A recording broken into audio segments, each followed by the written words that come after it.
இந்து கோவில்களில் இருந்து அறநிலையத்துறை வெளியேற வேண்டும் என்பதே பிஜேபியின் கொள்கை என்று பிஜேபி மூத்த தலைவர் தமிழிசை சவுந்தரராஜன் குற்றம் சாட்டியுள்ளார். சென்னை மேற்கு மாம்பலத்தில் உள்ள பிஜேபி தெற்கு மாவட்ட அலுவலகத்தில் மத்திய அரசின் நலத்திட்டங்களை பெறுவதற்கான சேவை மையம் அமைக்கப்பட்டுள்ளது. இதனை தமிழிசை சவுந்தரராஜன் தொடங்கி வைத்தார். அப்போது செய்தியாளர்களிடம் பேசிய அவர், மத்திய அரசின் திட்டங்களால் மக்கள் பயன்பெற வேண்டும் என பிற மாநிலங்கள் ஊக்குவிக்கின்றன, ஆனால் தமிழகத்தில் எதிர்க்கிறார்கள் என விமர்சித்தார்.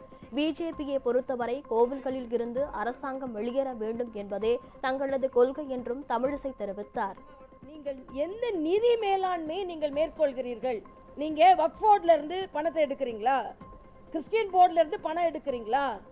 ஆனா இந்து மக்களின் காணிக்கைகளை மட்டும் ஏன் நீங்கள் பயன்படுத்துகிறீர்கள் என்பது கல்விக்காக பயன்படுத்த வேண்டாம்னு சொல்லல.